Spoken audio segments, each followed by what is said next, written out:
ibadah Youth Harvest Generation. Di tempat ini mari kita siapkan hati kita, mari kita siapkan pikiran kita. Kita mau masuk dalam hadirat Tuhan. Saya percaya Tuhan Yesus ada di tengah-tengah kita dimanapun kita berada pada saat hari ini. Mari sebelum kita memulai ibadah kita pada sore hari ini, kita bersatu di dalam doa. Kami mengucap syukur Tuhan Yesus buat berkat Tuhan dalam hidup kami. Kembali kami boleh ada di dalam hadirat-Mu Tuhan. Dimanapun kami berada saat ini, kami percaya Roh Kudus Engkau menjamah setiap kami, Engkau melawat setiap kami Tuhan. Kalau saat ini kami ada yang sakit, dengan iman kami percaya di dalam nama Tuhan Yesus kesembuhan boleh terjadi kepada kami pribadi lepas pribadi. Yang mengalami masalah Tuhan, Engkau yang memberikan mereka jalan keluar. Terima kasih Bapa, terima kasih Tuhan Yesus. Kami sembah Engkau, kami puji Engkau di tempat kami masing-masing. Di dalam nama Tuhan Yesus, di dalam nama Tuhan Yesus. Haleluya, haleluya. Mari kita sembah Dia. Kami puji, kami sembah, kami agungkan Engkau. Tuhan, Engkau Raja di atas segala raja. Haleluya, haleluya, Yesus. Oh, oh, we worship you, Jesus. You are worthy of our praise. Hallelujah, hallelujah. Kami sembah, kami puji Kau Tuhan selama-lamanya. Oh. Mari sembah Dia, mari bersama katakan. All the saints and angels, they bow before Your throne. All the elder cast their crown before the Lamb of God and sing, say, all the saints and angels, they bow before Your throne. And all the elder cast their crown before the Lamb of God and sing, You are worthy of it all. You are worthy of it all. For from You are all things, and to You are all things. You deserve the glory. You are worthy. You are worthy of it all. You are worthy of it all. For from You are all things, and to You are all things. You deserve the glory. Mari bersama-sama katakan, all the saints, all the saints and angels, they bow before Your throne. And all the elders cast their crown before the Lamb of God and sing, all the saints and angels, all the saints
lagi katakan, You are worthy of it all. You are worthy. You are worthy of it all. For from you are all things, and to you are all things. You deserve the glory. You are worthy. You are worthy of it all.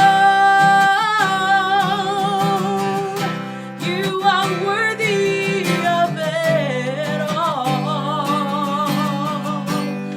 For from you are all things, and to you are all things. You deserve the glory. Day and night, night and day. Day and night, night and day, let incense arise. Day and night, night and day, let incense arise. Day and night, night and day, let incense arise. Day and night, night and day, you are worthy of it all. You are worthy of it all. For from you are all things, and to you are all things. You deserve the glory. For you are, for from you are all things, and to you are all things. You deserve the glory. One more time, say, for from you are all things, and to you are all things. You deserve the glory. Hallelujah. Somebody deserve all the glory. Jesus, kami sembah, kami tinggikan, kami agungkan namamu, berkuasa di tempat ini. Haleluya.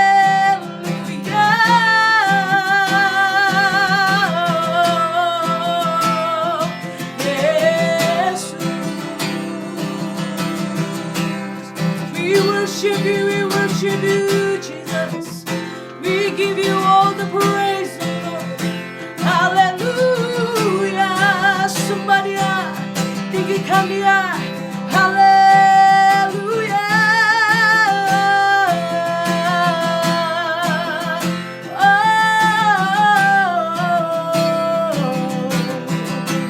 Oh, we worship you.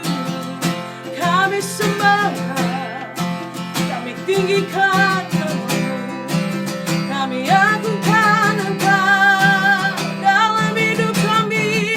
Yesus, Yesus, Yesus, satu-satunya pengharapan kami. Mari sembah Dia. Oh, Jesus, Jesus.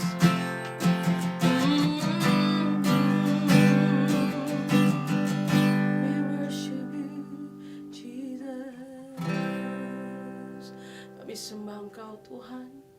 Kami tinggikan namamu, kami agungkan Engkau.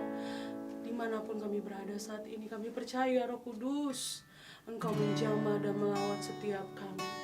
Haleluya, haleluya. We exalt you, Jesus Christ. Hallelujah. I exalt thee.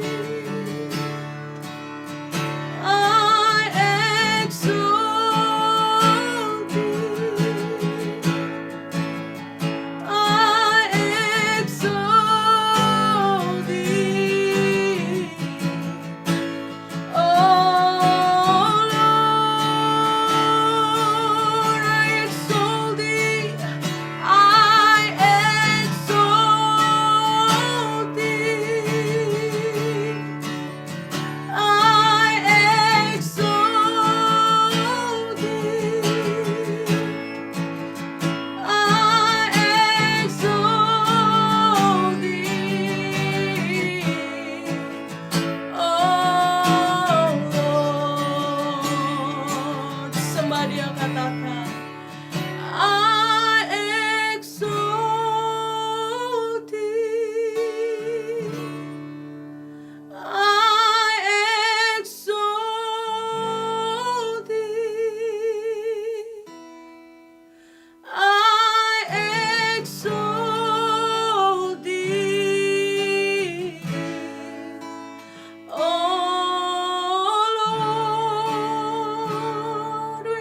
sembah, kami puji Engkau Tuhan. Saatnya kami akan mendengarkan firman-Mu. Kami percaya firman Tuhan pelita bagi kaki kami Tuhan, untuk menerangi setiap jalan kami. Di dalam nama Tuhan Yesus, setiap kita yang people yang siap mendengarkan firman Tuhan, bersama-sama kita katakan amin. Shalom Young People, apa kabarnya hari ini? Wah, luar biasa ya. Mungkin sebagian dari Young People ada yang menikmati long weekend kemarin.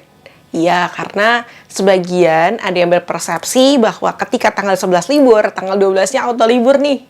Karena hari Sabtu dan Minggu pasti kalian juga libur ya. Nah, apapun itu, ada daripada kalian yang sudah menikmati long weekend atau weekendnya cuma hari Kamis, kemudian Sabtu dan Minggu, tapi saya yakin kalian semua merasa diberkati. Kalian semua sangat-sangat diberkati. Kenapa? Karena pastikanlah roh, jiwa, dan tubuh kalian sehat dan terpelihara secara sempurna.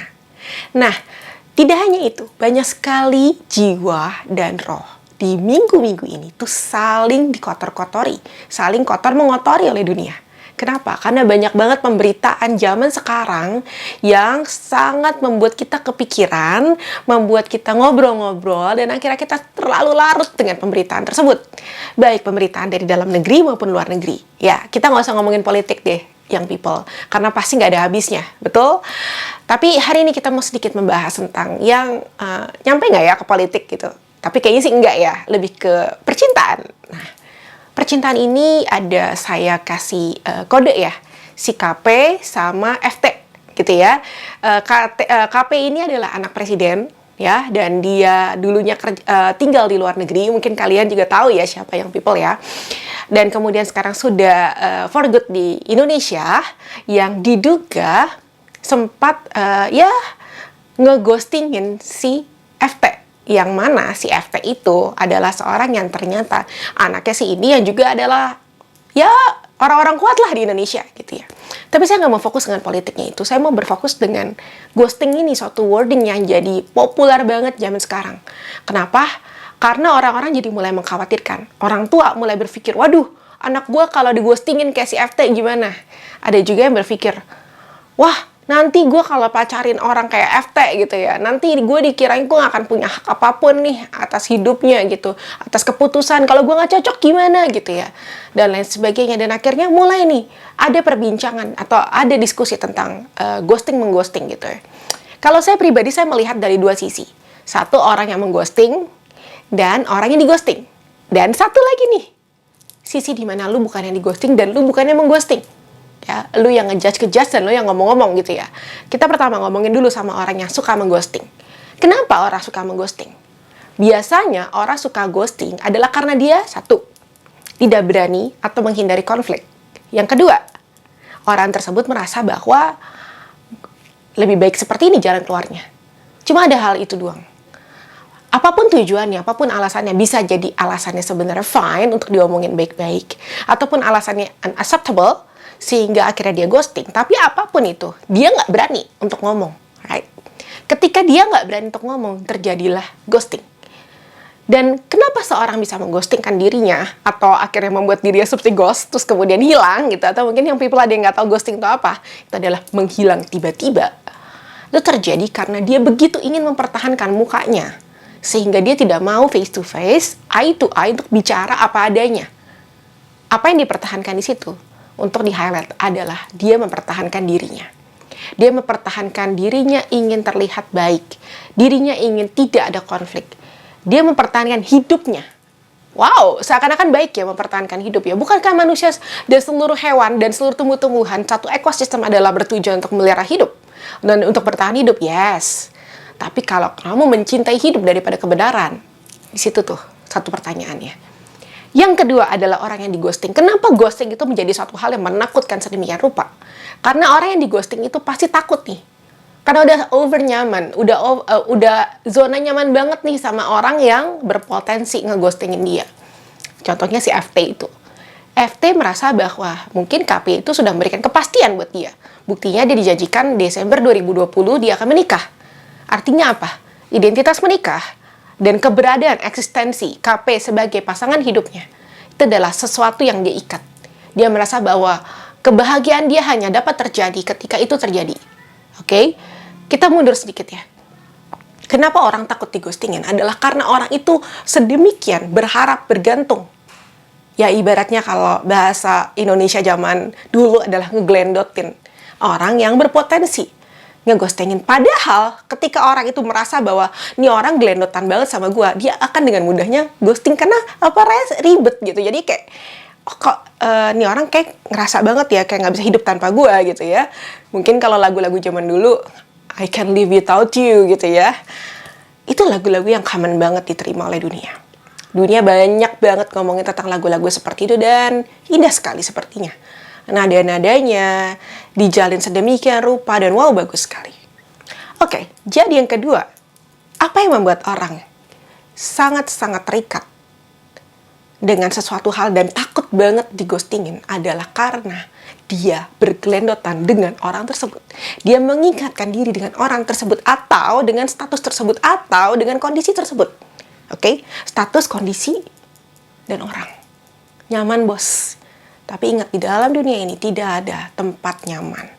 Kita harus berkelana dari satu titik ke titik lain untuk menggenapi firman Tuhan. Amin. Itu yang kedua. Yang ketiga adalah orang yang ngejudge. Gua tim KP, gua tim FT. Ya udah tim-timan aja, padahal lu nggak pernah ada di situ. Kira-kira apa yang terjadi? Ini akan menjadi satu hal yang hangat sekali, menjadi satu hal yang mengkultur sekali. Dosa yang nikmat banget ketika lo ngejudge si ini benar dan ini salah, dan akhirnya tanpa kita sadari, kita sendiri akan terlibat menjadi orang yang ghosting atau dighostingin. Kenapa?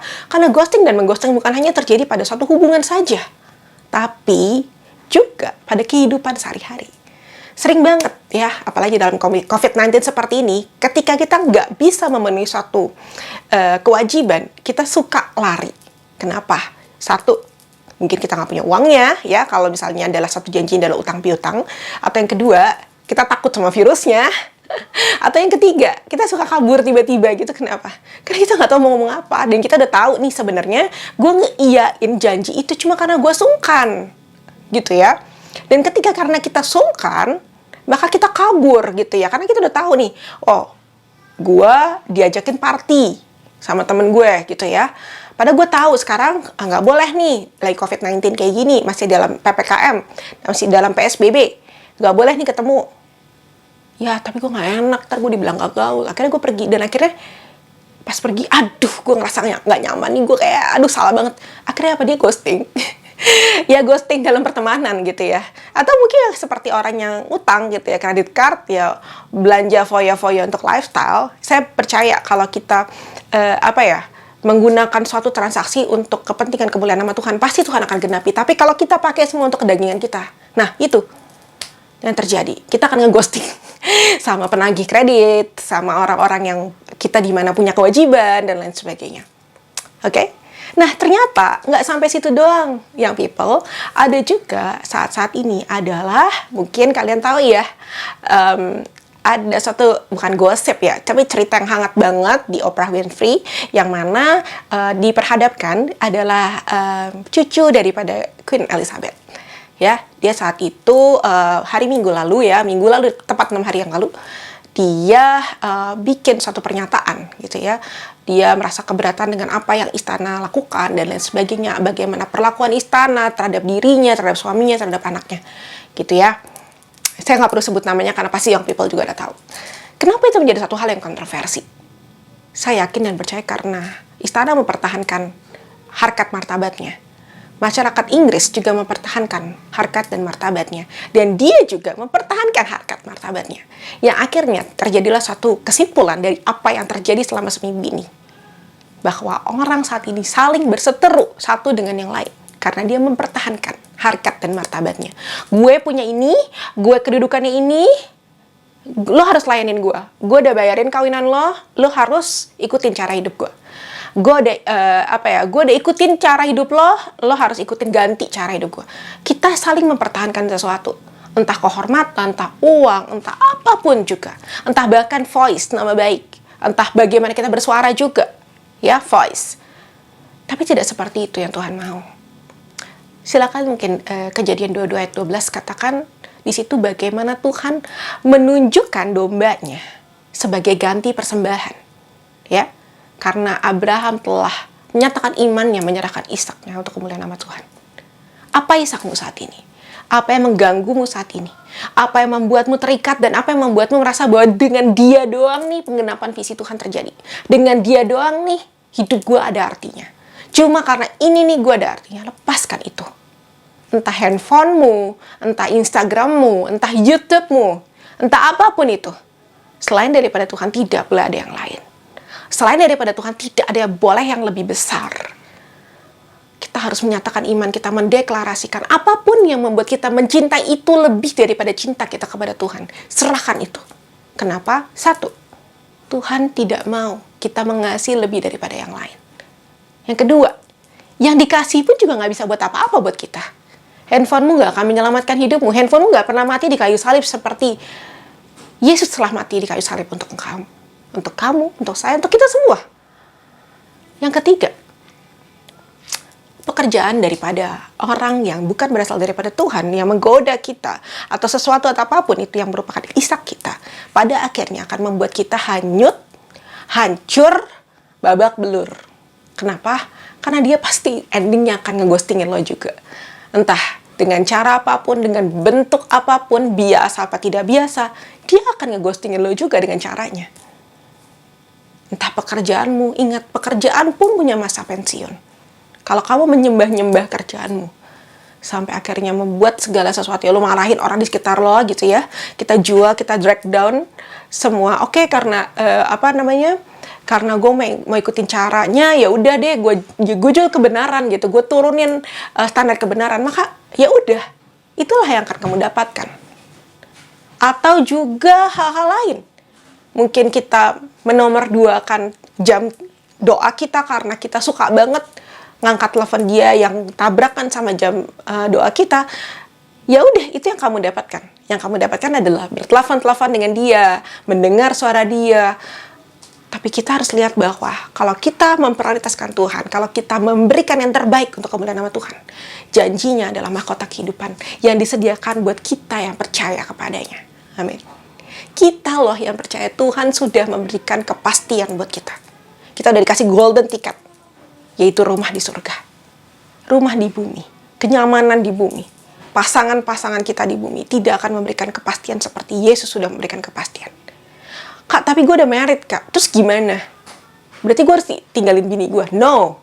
Oh, Kak, berarti kan gue harus kabur dong dari rumah gue? No. Tapi jangan karena lo kesel sama bini lo, jangan lo kesel sama laki lo, atau jangan lo kesel sama orang tua lo, akhirnya lo kabur dari rumah, lo jual kebenaran untuk itu. Arti maksud saya, jangan pernah jual kebenaran karena pikiran-pikiran singkat kita, karena kita sedemikian mencintai diri kita lebih daripada kita mencintai kebenaran itu sendiri. Mari saatnya kita lebih lagi rapat sama Tuhan, hidup dekat, melekat dengan Tuhan, melekat dengan pokok kita, pokok keselamatan. Karena dia Yesus satu-satunya jalan keselamatan. Dunia boleh tawarin macam-macam, tapi Yesus memberikan kepastian buat saudara, buat young people, buat saya, dan buat kita semua. Mari saya undang teman-teman, saya undang young people untuk bersekutu dalam Tuhan, untuk berdoa.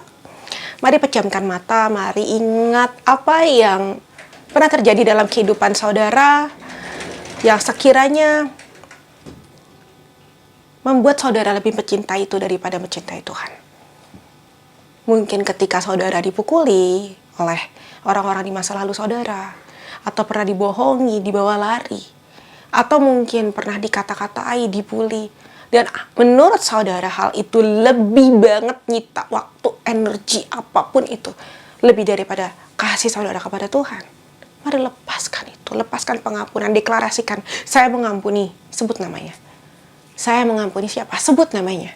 Ibumu, ayahmu, adikmu, kakakmu, gurumu waktu SD, atau siapapun yang ada di dalam pikiran saudara, lepaskan itu. Saya lepaskan pengampunan. Saya lepaskan pengampunan. Ataupun benda-benda apapun yang membuat kalian lebih mengikat. Gue kalau nggak ada itu, gue ngerasa kalau alis gue akan rasanya kayak botak-botak sebelah.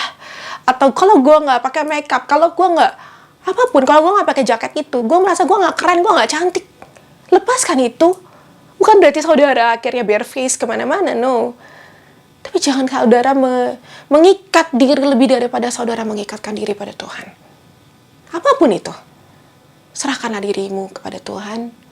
Dan katakan, Tuhan, inilah roh, jiwa, dan tubuhku Tuhan. Peliharalah roh, jiwa, dan tubuhku Tuhan. Biarlah bukan hanya tubuhku saja yang sehat Tuhan, tapi juga jiwa dan rohku Tuhan. Biarlah semua terpelihara sempurna sampai Kau datang ya Bapa. Apapun ini ya Bapa, aku mau serahkan ke dalam tangan-Mu yang kudus. Apapun yang kurasakan ini Tuhan, ini gak lebih besar daripada pengorbanan-Mu di kayu salib. Apapun yang kulakukan Tuhan untuk mendeklarasikan betapa hamba mengasihi Engkau Tuhan, tidak lebih besar daripada kasih-Mu yang terlebih dahulu mengasihi kami. Setiap daripada kami biji mata-Mu ya Bapa. Inilah kami Tuhan. Sebentar mungkin kami akan kembali dalam beraktivitas, tapi biarlah Tuhan penyertaan-Mu sempurna. Kejadian-Mu dahsyat dan ajaib. Jangan pernah tinggalkan kami ya Bapa. Terima kasih Tuhan, hanya di dalam nama Tuhan Yesus satu-satunya penyelamatku, saya berdoa dan mengucap syukur. Sama-sama kita yang percaya katakan amin. Tuhan Yesus memberkati. Selamat menikmati weekend Young People. Shalom Jemaat Tuhan, kami mengundang untuk kembali hadir dan beribadah bersama keluarga di GBI REM. Di Hotel Ciputra, ruang Puri 5 dan 6 lantai dasar, ada 5 kali ibadah. Pukul 9, 11, 13, 15, dan 17. Sedangkan di Toko Ban Sumber Makmur lantai 2, Jalan Daan Mogot nomor 119, ada 1 kali ibadah pukul 10. Ibadah diadakan dengan tetap mengikuti protokol kesehatan, mencuci tangan, memakai masker, dan menjaga jarak. Bagi jemaat yang tidak dapat hadir, bisa mengikuti ibadah secara online di channel YouTube GBI REM Ciputra setiap minggu pukul 7 pagi. Untuk ibadah kids di pukul 9 pagi. Sedangkan untuk youth setiap Sabtu pukul 5 sore. Bagi jemaat yang rindu memberikan persembahan, bisa melalui transfer ke rekening BCA dengan nomor 466 700 0008 atas nama Paulus T. Supit. Bisa juga melalui OVO, GoPay, Link Aja, dan Dana. Jangan lupa untuk share, like, dan subscribe. Tuhan Yesus memberkati.